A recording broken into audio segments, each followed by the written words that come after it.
What is going on, everybody? Welcome to another live edition of Kyle's Cars.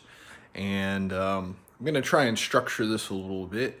I'm going to kind of speak on a couple of other things that have gone on for those of you that come in after the fact, and then I'll get into the actual core of the video a few minutes in, so that if anybody's going to watch, they'll have a chance to get here and start watching.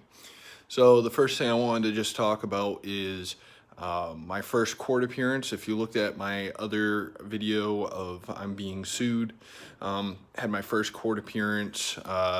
Wasn't anything major. Basically, I just went in there. The judge talked to both of us and asked me if I admitted or denied what the allegations are.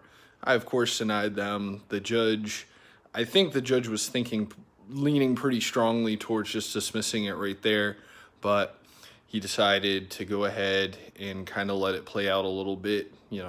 I get that. They want to make sure they understand what exactly the case is. The dude did not really articulate what exactly he was even bringing me to court on. It was kind of funny. He pretty much looked at the paper and was like, well, who exactly are you suing, for one thing? Like, the guy didn't have like any certain person or entity he was bringing his case against, and the judge told him that he would have to figure that out, because you can't do both. Like, you got to choose either come after me or come after the company, but you can't do both. And then tried to, he asked me if I denied it, and made sure that I had a basis for my denial of the suit. And I said, yeah, of course I deny it. And I pretty much said, first of all, the type of suit he's bringing against me is as if you had a loan with somebody, not like as if, there was some type of tort, as it's called. Tort is when, some type of negligence has done damage to somebody. He's not bringing up a tort claim against me. He's bringing up a claim as if I borrowed money from him, which is not correct, because I never did borrow money from him. He bought a car from me.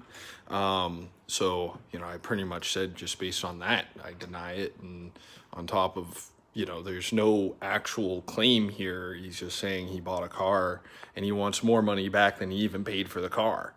So, like I said, the judge seemed to mull it over whether or not he was even going to let this proceed any further. He did go ahead because there wasn't a lot of information exchanged in that initial appearance. It was just, like I said, an initial appearance just to touch base and figure out what we were going to do.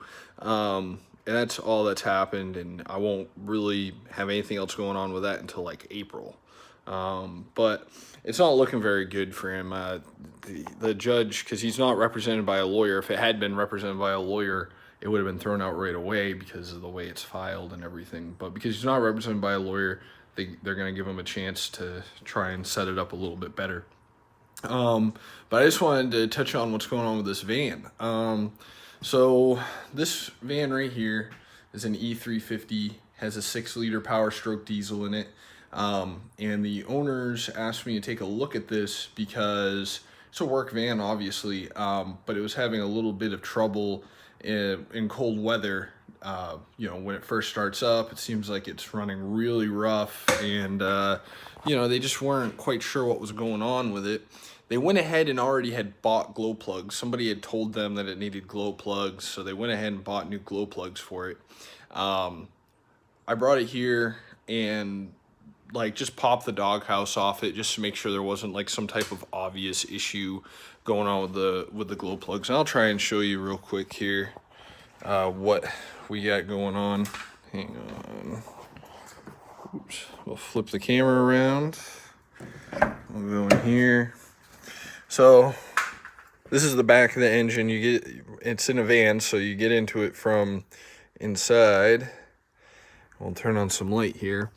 Now, I pulled back some of the loom on this glow plug and just kind of looked at it, made sure it wasn't anything obvious. And, I figured the easy one to look at, you can probably assume the rest are the same, especially the way it's running. If you look down in here, so that's the top of one glow plug.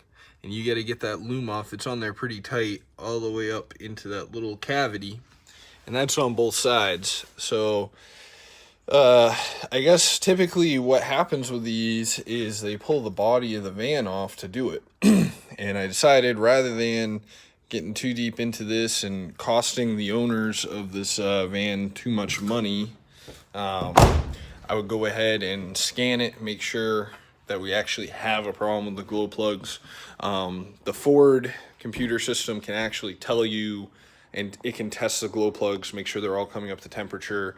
It's a little weird how it does it. Basically, it's just seeing how much resistance there is. Glow plugs are basically big resistors, and they heat up like a heating element. When a diesel engine is cold, they heat up. So, you know, when you get into like a diesel truck, like a pickup truck or something, you put the key in the on position, you'll see a light on the dash and it'll look like some swirls, like little squiggly lines. That's your glow plug. And that light will stay on until the glow plug is up to temperature, and then that light will turn off and basically tell you that it's ready to start. So that's all monitored by a computer on this truck, and it's just testing the resistance and making sure that it's coming up to temperature. That way, it's really complex how it does it. I'm not even sure of all the science, but when you plug in a scan tool into it, you can actually go into that system, and there's a special test that the computer will run for the glow plugs. And it'll tell you to do a couple of things. It'll tell you to pump the brakes, toggle the overdrive on and off with the engine off, all this weird stuff. And so you go through that, and then it'll complete the test and tell you if the glow plugs are working properly. So I had and ran that test, and it came out and passed. And so I decided to look around at it, and these trucks have engine block heaters. Basically, you plug in an extension cord, and you go from there. So I decided, you know, I'm going to plug in the block heater and see if that block heater is working. So on this truck, you might have seen it on other big trucks, there is a plug right here. So you can plug an extension cord off the outside of your house or the outside of your garage right into here, just like that.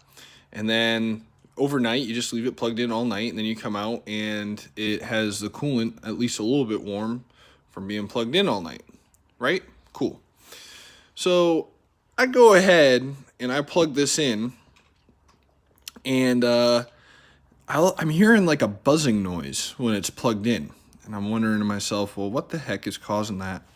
And I was kind of listening. And mind you, I'm holding the plug like this, right? And I'm hearing it buzzing. I'm like, what the heck is going on? And then I take a look here to see if it focuses. This wire here on the end, I wish I could get it to focus. This wire here on the end, oh man, almost had it. It's broken, but not broken all the way. It has just a little bit of a connection. But what happens is that causes resistance in the circuit. And it was buzzing because it was like a little wet right there from the weather we've been having.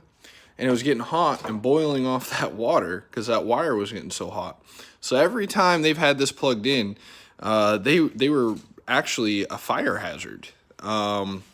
So now I'm going to go ahead and fix this up and see if this fixes their problem, because it isn't something that's happened all the time. It's just been since we've been getting into cold weather. So I wonder if this is actually working properly, if that will solve the issue of the way that it's been running in the colder weather.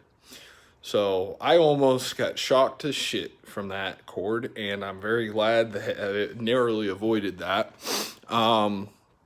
But yeah, it's a scary diagnosis right there, as the title implies.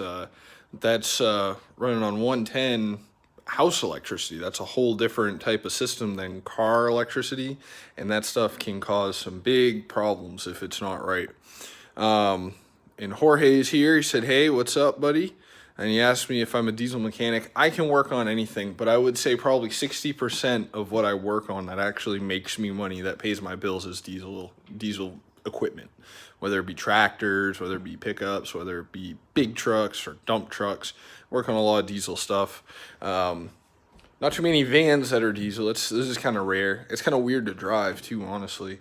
You don't get that opportunity too often, but yeah, I definitely can work on them.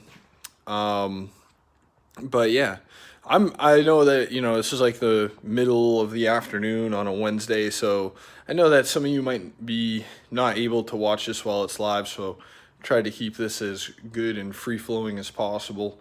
But for those of you that are watching after the fact, I want to thank you so much for watching. If you're not already subscribed, hit that subscribe button. And if you want to catch these live streams while they're live, you can hit the bell icon to get notifications for that. And like this video if you found it interesting, and I'll catch everybody in the next one. Thanks a lot.